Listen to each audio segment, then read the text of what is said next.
টালিউডের জনপ্রিয় অভিনেতা রাহুল অরুণোদয় মৃত্যুর পর থেকে বেরিয়ে আসছে একের পর এক চাঞ্চল্যকর তথ্য ও রহস্য। এরই মধ্যে সামনে এসেছে এমন একটি খবর যা কিনা অনেককেই অবাক করে দিচ্ছে। প্রিয়াঙ্কা সরকার নাকি 3 মাসের অন্তঃসত্ত্বা। ঘনিষ্ঠ সূত্র অনুযায়ী জানা গেছে এই বিষয়টি নাকি এতদিন সামনে আনা হয়নি। বিষয়টি ছিল পুরোপুরি ব্যক্তিগত, কিন্তু রাহুল এভাবে চলে যাওয়া পরিস্থিতি আরও জটিল হয়ে পড়ে। আর সেই কারণে এই খবরটি এতদিন আড়ালেই ছিল। কিছু সূত্র অনুযায়ী জানা যায় প্রিয়াঙ্কা প্রেগনেন্ট। এই বিষয়টি নিয়ে প্রিয়াঙ্কা আরও বেশি মানসিকভাবে বিপর্যস্ত হচ্ছে।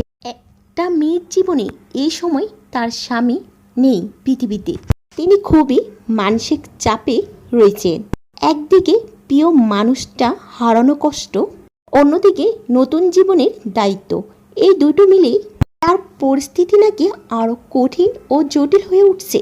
তবে এর মধ্যে আরও বড় প্রশ্ন রয়ে গেল, এই ঘটনাটির মধ্যে কতটা সত্যতা রয়েছে, কারণ এখন পর্যন্ত অফিসিয়ালভাবে কোনো নিশ্চিত সত্যতা আসেনি। এছাড়াও প্রিয়াঙ্কা সরকারও এই ব্যাপার নিয়ে কোনো সত্যতা প্রকাশ করেননি। অনেকে মনে করছে বিষয়টি সত্য হতে পারে, আবার অনেকে বলছে এটি সামাজিক যোগাযোগ মাধ্যমে একটি গুজবও হতে পারে। তো ভিউয়ার্স, আপনাদের কি মনে হয় এই ঘটনাটি সত্য নাকি গুজব?